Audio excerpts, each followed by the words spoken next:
ফিলিস্তিনে ইসরায়েলি বর্বরতার বিরুদ্ধে যখন ২০০ কোটি মুসলমান নীরব, তখন এক বন্য বিড়াল যেন হয়ে উঠল প্রতিরোধের প্রতীক। গত সপ্তাহে নাকাব মরুভূমিতে এক অপ্রত্যাশিত ঘটনা ঘটে। ইসরায়েল মিশর সীমান্ত সংলগ্ন মাউন্ট হারিফের কাছে একটি ইসরায়েলি সামরিক ঘাঁটিতে এক বন্য বিড়ালের দেখা মিলে। আচমকা সেই বিড়ালটি ইসরায়েলি সেনাদের উপর ঝাঁপিয়ে পড়ে এবং কয়েকজনকে জখম করে। পরে সেনারা বন্য বিড়ালটিকে ধরে পরীক্ষা নিরীক্ষার জন্য বন্য প্রাণী হাসপাতালে পাঠায়।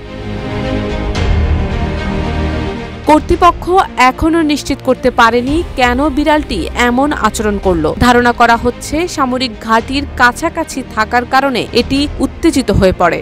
ওয়ালটন আবারও মিলিনিয়ার অফারে ওয়ালটন ফ্রিজ কিনে আপনিও হয়ে যেতে পারেন মিলিয়নিয়ার। মিলিনিয়ার ছড়াছড়ি দেশ জুড়ে, এটা শুধু ওয়ালটনই পারে। এদিকে সামাজিক যোগাযোগ মাধ্যমে এই ঘটনা নিয়ে মিশ্র প্রতিক্রিয়া দেখা যাচ্ছে। কেউ কেউ মজা করে বলছেন এটি এক ফিলিস্তিনি যোদ্ধা, যেন পশুরাও ইসরায়েলি নিপীড়নের বিরুদ্ধে প্রতিরোধে নেমেছে। শারমিন নিশু, ঢাকা পোস্ট।